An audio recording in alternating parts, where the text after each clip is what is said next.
Hey, what's up, guys? This is UBG, Ultra Blue Gengar, also known as King Kaido's one and only pick when it comes to Pokemon battles.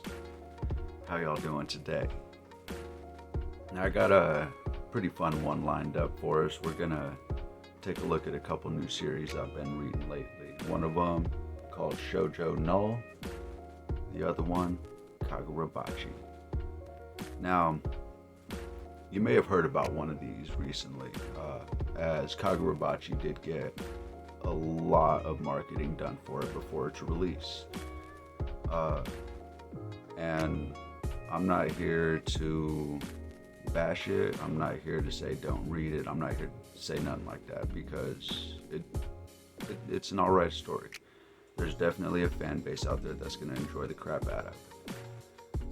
I'm just here because I feel like Shojo Null isn't quite getting the love it deserves, even though it falls within a similar camp as Kagurabachi. Now, when you call something similar, you kind of got to back that up, right? And the similarities really do boil down to their theme and setting. They're both an incredibly dark theme set in an equally dark backdrop. They're both gratuitously violent at moments and bloody, as well as being a shonen that is kind of dressed up a little more than your traditional average shonen. Meaning Shojo Null, as the name would imply, is a shoujo manga, which is basically a shonen that is aimed at a young female audience, while Kagurabachi is seinen, which is a shonen more aimed at a young male audience. And outside of those, there aren't too many similarities, but I feel like those two are enough to compare these because the theme and the setting are incredibly important to both stories and make up the identity of them. So let's ask ourselves, why should we read Kagurabachi? For starters, being a seinen, it is aimed at a young male audience, and I'm a male. I'm gonna assume most of the people who are gonna, watch my videos or, even consider reading anything I say are gonna be male. That now I have no evidence to support that. It mostly just because of the era I grew up in. So Kagurabachi is just going to be something that is more aimed at a male audience. That is on display from chapter 1 very early on. It is a swordplay manga. The main character wields a katana and a wakizashi, which is Katana's little brother, basically. There is lots of sorcery. It essentially boils down to swords and magic, which is pretty incredible. Myself, my favorite anime of all time is Fairy Tail, so that does appeal to me. I love swords, I love magic. The support cast for this manga is stellar, absolutely top tier. Chihiro's father, Konishige, is an amazing character, and I personally want a manga about him, not gonna lie. He gets called a legendary swordsmith, the greatest smith known to man. And I'd like to know that. I'd like to know how he got that title because, you know, his time in the story leading up to the flashback in chapter 2 is top tier. The dude has a personality on him and is incredibly likable.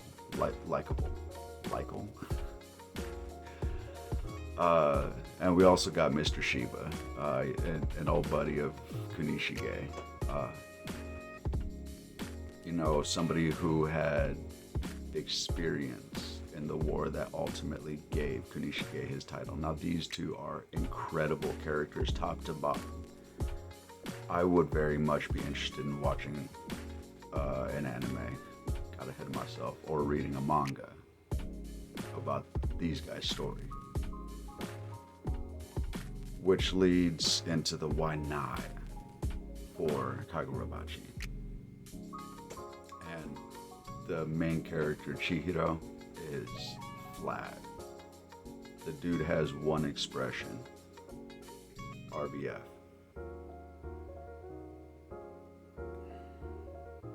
You know, what once you see the flashback in chapter 2, it makes sense, but chapter 1 establishes that he had been this way from the beginning. He was an incredibly serious kid. Don't really see any smiles. Dude is stoic. And I can respect that. That's just, you know, in general, in my opinion, doesn't make for a great read. We also have his power system, I suppose, if you will. The sword is an enchanted katana, and he seems to have this unleash type phrase or something. I mean, it's alright, I'm sure there's something there. It just reminds me of Bankai. I've had Bankai. I love Bankai. In fact, I'm watching the 1,000-Year Blood War arc right now, and you know, it's holding up. But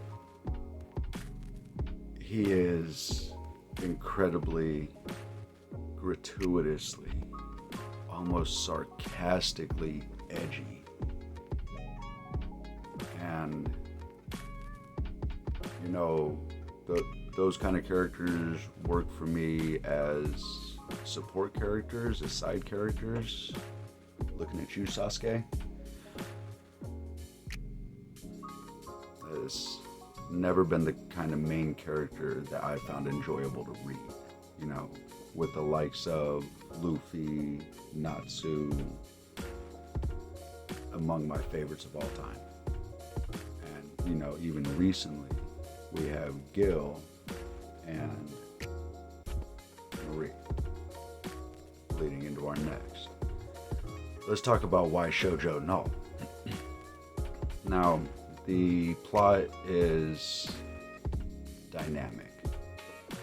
Just the thought behind it is incredible, at least to me. But, you know, I've been playing a lot of Lies of P lately, and a lot of it's because of the story. Because, you know, unless you're, you know, kind of sadistic, you don't generally play Soulsborne, Souls-like games for the boss fights.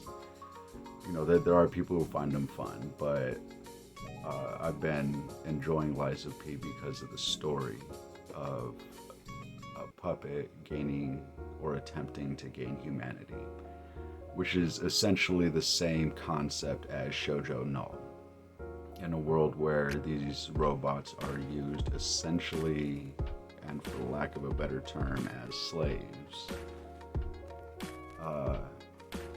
They begin to show sentience, and humans aren't ready to give up the life they'd become accustomed to. don't want to accept these beings for what they are. Now, being a fan of fairy tale, the lack of magic did make this story a hard sell for me, but they make it work. Now, that might be a benefit of being a shoujo series. The slice of life moments really make up for that lack of magic, while not being overbearing, burdening. The main characters, Ryaha and Marie, are a dynamic duo.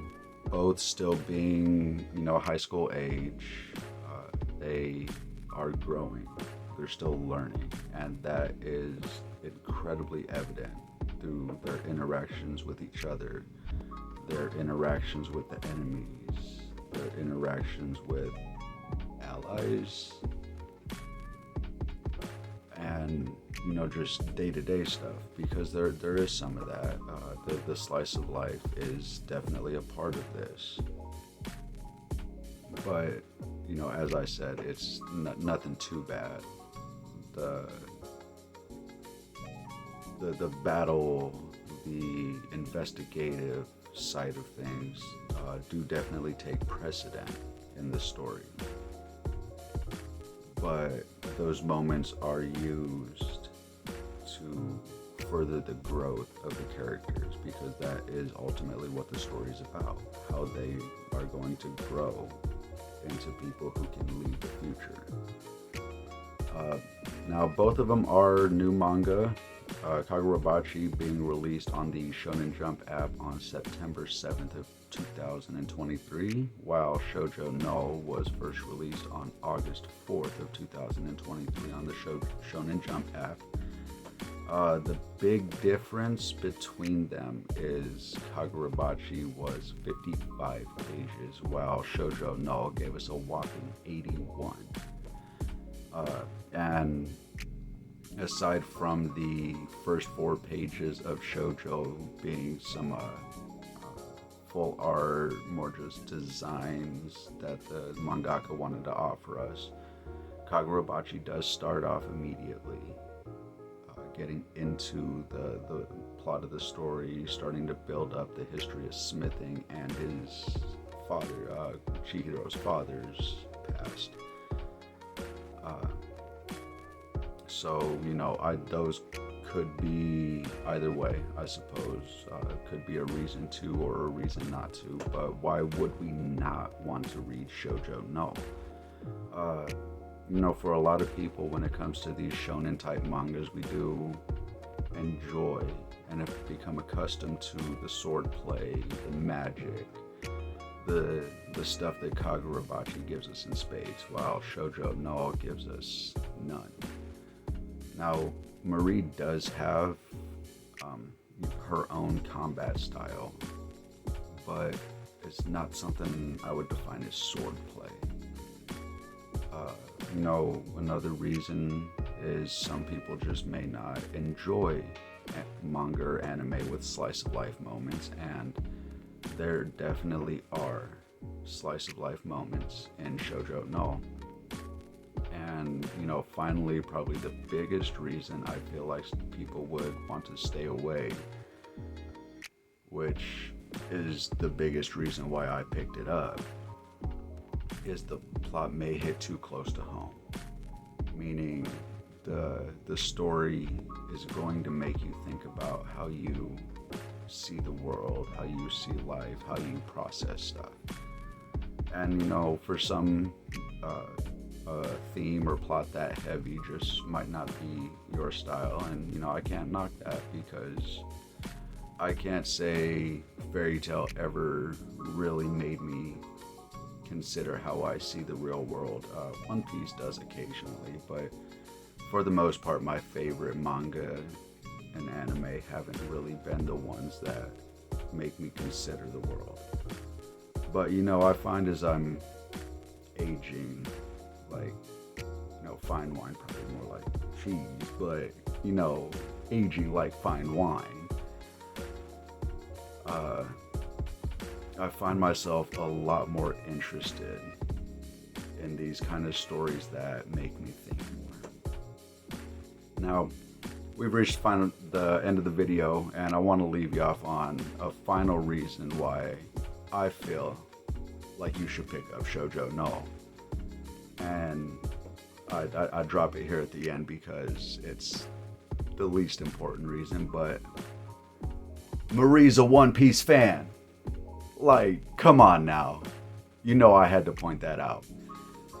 But anyway, I suppose I better end off doing the YouTube thing. If you enjoyed what you heard today, please give me a like. If you look forward to hearing more about Shojo Null, I am working on some interesting videos surrounding One Piece and Icehead Gill as well. If any of that sounds interesting, please also subscribe, as I got some other videos in the works, should be coming to you shortly. And as always, if you're interested in Kaiju number 8, Undead Unluck, or Sakamoto Days, don't forget to check the boys over out at Dofi Days. I appreciate your guys' time, and I hope everybody has a wonderful day.